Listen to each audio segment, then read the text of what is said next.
The Bible teaches that humans are God's created stewards of the earth. God has designed the social life of humans in such a way that through the ownership of property, people are motivated to greater stewardship. On the basic level, the Christian worldview holds to an economic system that respects private property and a proper work ethic. Irving E. Howard wrote that the commandment, "Thou shalt not steal," is the clearest declaration of the right to private property in the Old Testament. In fact, private ownership and stewardship of property is assumed and defended throughout the Scriptures.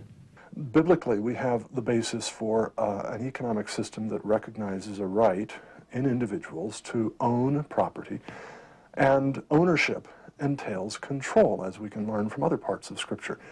For instance, one of the Israelites' kings at one time wanted a piece of property for doing sacrifice.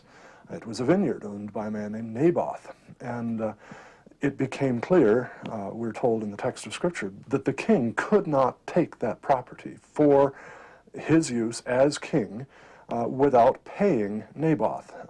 Thus, Scripture affirms the right to private property even over against claims by the state. The Bible clearly calls for ownership of property. This right to property stems from the duty to work. God has decreed that people work for their livelihood. He designed a world where adhering to this duty is rewarded. Thus, the existence of private property encourages people to be fruitful. One of the reasons why the economies of heavily socialist states like the Soviet Union and Communist China and Cuba failed is because no one could be held accountable under those systems. There was no advantage for people working harder to produce more foodstuffs, for example, if that was only going to be confiscated by the government. And so we know from the example of what happened in countries like the Soviet Union or Cuba, that when those states gave people incentives so that if they grew more products than they were required to, or if they were given little plots of land, they always produced more foodstuffs on their private plots of land than they did on the communal farm. God is the creator of all things, but He has designed the world in such a way that humans are His stewards of it.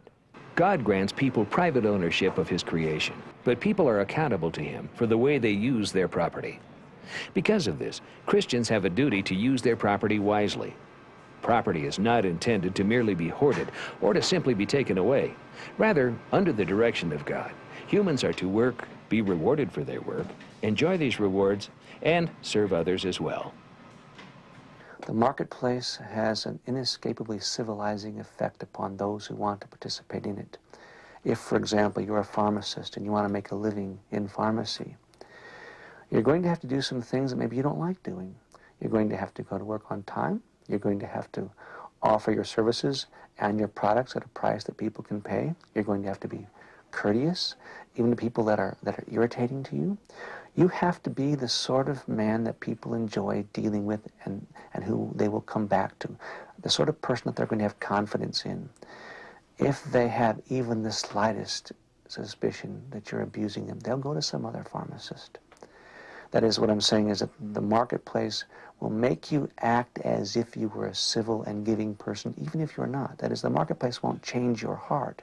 It won't change your mind, but it will change your actions. It will make you act as if your mind and heart had been changed. Whereas some humanistic economic systems demand economic equality for every person, the Bible contradicts this belief. As the Apostle Paul wrote to the Thessalonians, "For even when we were with you, we gave you this rule: if a man will not work, he will not eat." While this may appear unfair to many Christians, justice requires that each person be rewarded according to their work. Skills and dedication are naturally rewarded with greater pay. Thus, justice will necessarily lead to economic inequality, since some will work harder and some will not work at all. The biblical worldview calls not only for the right to private property, but for people to be good stewards of their property. It also teaches that people should use their private property to serve God and others. This view of economics is the best way in which to create wealth and opportunity for the poor.